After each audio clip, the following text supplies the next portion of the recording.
Posted on Friday, August the 30th, 2019. Anachronism number 2000. 2910, let's say. Jack Spicer says, as an epigraph in this one, obviously there is something hallucinatory in the hammering of caskets. Oh, goddess of San Francisco, I begin. And then I pause just a bit to wonder who that might be. I have some ideas. I say pay a lot of lip service to the recently departed. Actually, I would intervene here to supersede that recently deceased with the cumulative dead in general. I say pay a lot of lip service to the successfully superseded intervention. Humans shouldn't have expiration dates either, being people and all. Do I hear no applause from the goddesses' gods? We should come and go as we please. Well, it must be relayed, as of course we all know, that we do have expiration dates, which, and here the audience lauds thunderously, are a bit to the right and down a tidge from the bottom of the barcode. They're bees. Our bees. At any random moment, there are always a few gods on TV watching over us for a few seasons. We know which because they are unusually the ones that are uncharacteristically mild. Nothing but a bowling ball in Tornado Alley, that one tsunami in the little fish pond in the pasture, the heat wave that hits the beehive, and only the beehive, etc. They each, these gods, take an extra long spring break that often lasts through at least the summer, if not infinitely. At least this used to be the case. Omnipotence has its own downsides. It is here that I become hungry and think instead of its own drumsticks. I am hungry. It being omnipotence and all. I.e., try attempting to visit the life of an unusually concealed godlike manner. This trick makes any concealers I wear much less blatant. Just ask the eyewear, the most vaudevillian of the accoutrements. And speaking of pizzazz, I'm a huge fan. What I do is split it into tenths, no matter the original size, although it turns out to most often be personal, give or take, and split the glorious gore with my pals down the sidewalk. My sidewalk pals occasionally sleep in concerned tents. But lately, there's been a lot of tentlessness down the sidewalk. Oh, and there's also the pizza problem and the various skirmishes that ensue. I've seen some doozies, let me tell you. And lest any of you forget, I am telling you.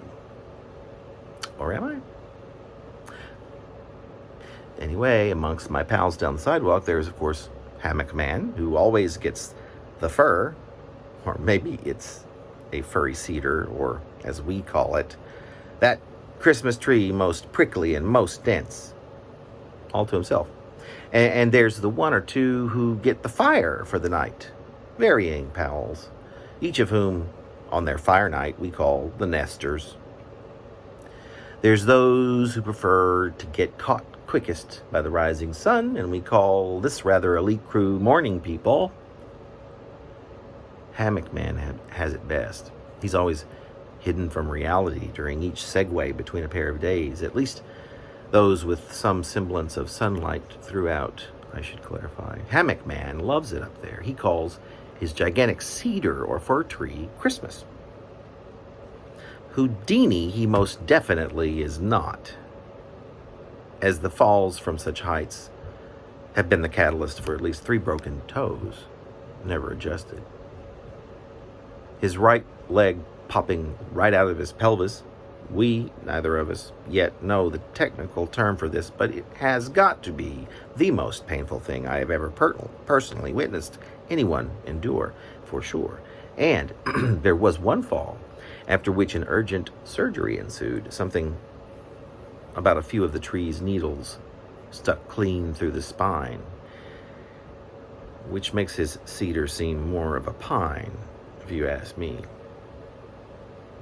Ever since that particular incident, old Hammock's been severely in love with the word Coccyx.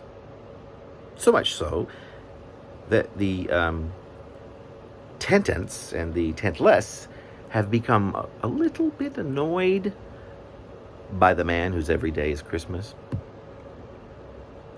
This same crew, nevertheless, managed the appearance, at least, of a genuine laugh every single time Hammock utters the word Coccyx. Laughter. I presume you get the picture. But Hammock Man, at least by our calculations, has never even admitted as much as a chuckle when it comes to laughter, and its kin, that is. And you can be fairly assured that he has led quite the extensive existence, too. But he does have those lovely and perpetual rose-red cheeks, which always convey a kind of laughter. They also, I'd say, convey embarrassment, shyness. That there might be a bit of a crush in the near vicinity, or perhaps perpetually somewhere in his meaty head. Or Christmas, I suppose. And what is Christmas but a reminder of Easter? Which is but a reminder, for me at least, of the oft-performed ritual amongst my pals down the sidewalk, which some call the Coffin Tent, some the Old Testament. And this group will often sing it as a song to the tune of O Tannenbaum, replacing the title of the song with their phrase for the ritual. Sure, it's a ritual that verges on the grotesque, perhaps given the morbidity and all, but what's death but a natural event we each get to experience in one way or the other? Be that experience to end all experiences is grotesque and beautiful, that precious beauty that is in the eye of the beholder, that beauty that can turn the grotesque into, well, beauty itself, or be it anywhere in between. So I say, why not celebrate in some way or another, no matter how often the occasion? I've rarely ever had the notion to look for any excuse for a bit of a celebration, after all, no matter how it might be partaken. Plus, a coffin made of a tent is so less problematic than the hollowed out trunk of a tree, especially as there's not a single nail or hammer to worry about. And think about it. The life of the party, so to speak, in certain inclement weather, that which is particularly wet, is easily slid by the pallbearing facsimile or two with a fair bit of ease, all the way down to the bay, which isn't as far away as one would likely imagine.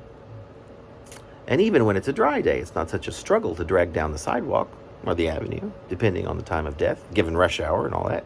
Or rather, given the time of the discovery of the corpse. I interventionally supersede, caught up in my own little moment, as it were. Although, on these days, the comfy casket will likely encounter a snag or two, inevitably gathering a few fairly gaping holes on its sleep bottom, but no one seems to mind or even notice much. Once at the bay, we each do our thing. We are a diverse crew, for certain, so there's quite an assortment of things that might be done at the tail end of this path that becomes the besotted burial of the tented carcass. But soon after arrival at the bay's edge, the tented body gets clumsily tossed into the metallic-colored water of the bay, and then it half floats away, often in the direction, as it turns out, of that spot directly behind the tenement. as we call it. Or that's what Herman always calls it anyway.